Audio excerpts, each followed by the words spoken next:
Assalamualaikum warahmatullahi wabarakatuh. Salam sukses luar biasa. Baik, pada kita akan bahas bagaimana memasarkan sebuah barang atau jasa agar cepat laku, agar mendapatkan keuntungan yang terus menerus. Baik, bila mana akan menjual suatu barang atau jasa, maka terlebih dahulu adalah pertama, barang atau jasa atau produk tersebut kita harus kenali dulu produk knowledge-nya, baik itu kelebihan-kelebihan maupun kekurangan dari barang tersebut, ya. Kelebihan misalnya barang tersebut lebih dapat ekonomis, praktis, misalnya mempunyai ciri khas tertentu, ya. Kemudian kelemahannya misalnya barang tersebut masa pakainya tidak begitu lama misalnya, atau misalnya barang tersebut sudah pasaran dan seterusnya.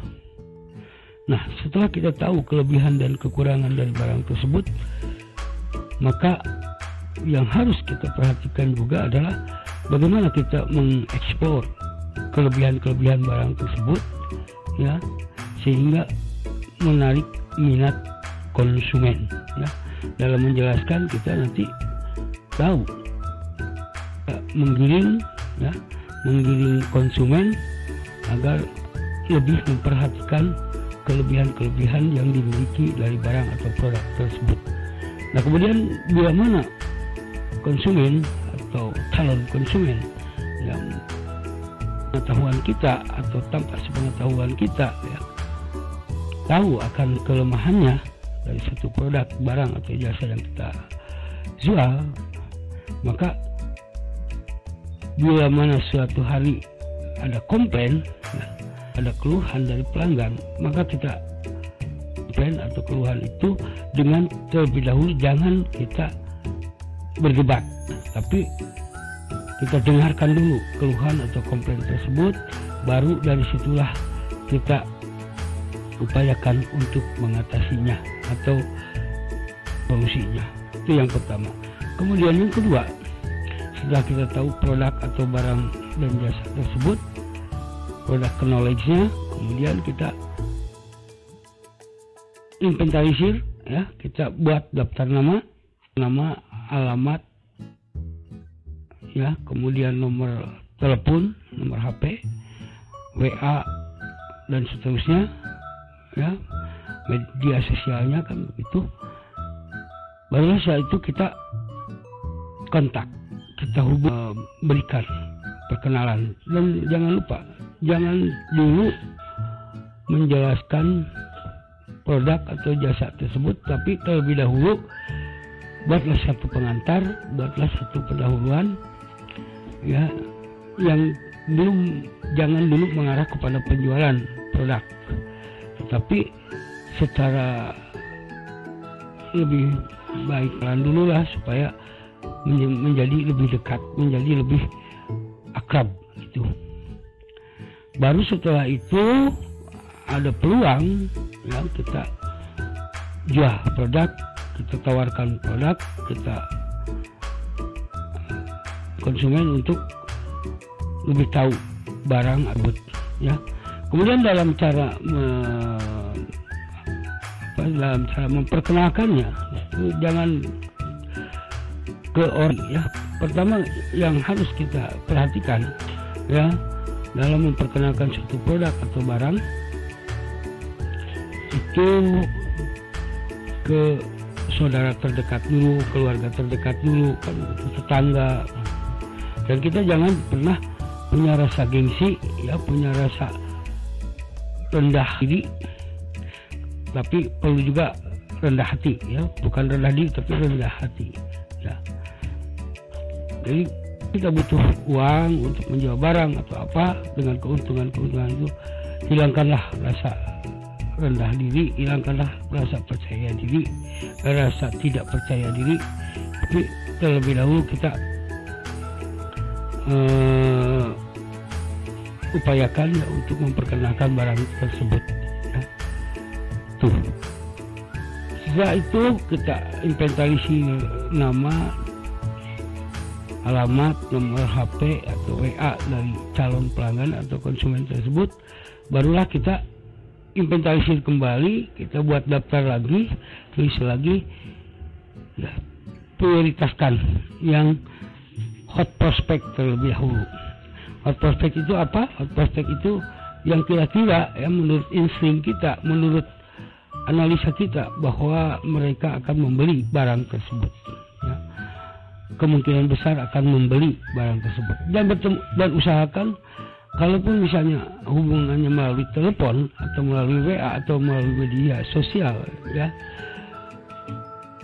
kalau bisa dijual melalui medsos tersebut, jualah. Tapi kalau misalnya belum bisa menjual melalui medsos ya, kita upayakan juga untuk berkunjung ke rumahnya.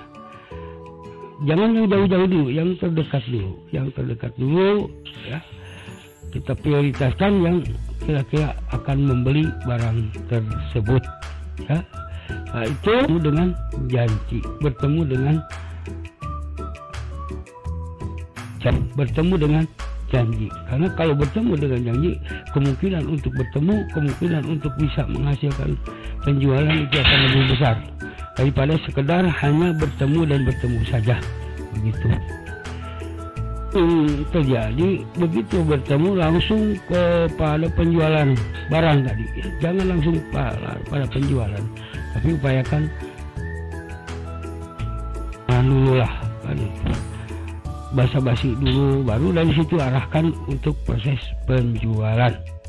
Kemudian yang lebih penting dari segalanya adalah bagaimana kita menyesuaikan diri dengan calon konsumen ya, baik dalam cara berpakaian maupun dalam cara penampilan perilaku ya. Upayakan kita selalu menggunakan kata-kata yang sopan santun ya, tertib, baik lawan bicara kita ya, bisa menempatkan diri pada posisi mereka atau empati. Dalam proses transaksi, sebelum kita memulai transaksi juga kita yang harus kita perhatikan bagaimana mencapai penjualan yang optimal. Penjualan yang optimal bisa terjadi bila mana kita melakukannya secara bertahap ya. Artinya kita selalu mengutamakan dulu apa yang diinginkan, apa yang dikehendaki oleh calon konsumen tersebut ya. Jadi jangan kita memaksakan, tapi upayakan sesuai dengan kebutuhan konsumen. Kalaupun misalnya kita ingin mempengaruhi kebutuhan mereka ya, membeli barang yang kita tawarkan ya, kita upayakan dengan strategi yang jitu, strategi yang tepat ya. Kita menjual barang ya pada seorang yang sudah punya barang tersebut, tapi kita menawarkan pada orang tersebut bagaimana barang tersebut bisa kita jual ya. Nah, beberapa strategi yang harus kita lakukan. Yang pertama, kita ungkapkan kelebihan dari barang tersebut ya. Yang kedua juga kita pandai membaca situasi dan kondisi dari calon konsumen. Misalnya kita menjual TV pada orang yang sudah punya TV, padahal yang kita jual TV-nya lebih murah daripada yang calon konsumen miliki misalnya, atau bahkan lebih canggih. Nah, itu bisa kita upayakan dengan strategi-strategi. Misalnya kalau orangnya orang berada ya, punya pembantu ya, misalnya TV-nya untuk pembantunya kan begitu, atau untuk di ruangan lain yang kira-kira membutuhkan sarana televisi. Atau misalnya kita mau menjual handphone ya, menjual handphone yang harganya murah, sementara calon konsumen sudah punya handphone yang harganya lebih mahal, lebih canggih, lebih bagus kan begitu. Nah, kita upayakan bagaimana jualan tersebut untuk anaknya, untuk saudaranya dan seterusnya. Yang penting di situ bagaimana kita berbicara, bagaimana kita melakukan persuasif, ya, mempengaruhi orang sehingga tergerak hatinya untuk membeli barang tersebut, ya. Nah, kemudian jangan paksakan kalau misalnya pada hari ini tidak bisa membeli, ya, jangan paksakan, ya, jangan paksakan untuk membeli, tapi juga kita upayakan selalu bisa bertemu kembali, bisa menawarkan barang kembali di lain waktu, ya. Yang penting bagi seorang penjual adalah selalu kekeh, teguh, ya, konsisten, ya. Karena pada hari ini mungkin tidak butuh, besok atau lusa butuh, ya. Minggu ini tidak butuh, minggu depan butuh. Yang penting kita jangan lepaskan silaturahmi, jangan lepaskan hubungan, sehingga suatu saat kita memerlukan, ya, mereka memerlukan, bisa menghubungi kita atau kita yang menghubungi mereka, ya, yang lebih proaktif, ya. Di situ dibutuhkan juga catatan-catatannya, mana hot prospek, mana yang hanya sekedar prospek, dan mana yang hanya biasa-biasa saja, tertarik tidak, juga tidak tertarik juga tidak, kan begitu, ya. Kebimbangan kita, tapi itu semua adalah merupakan pasar-pasar potensial yang kita miliki, ya.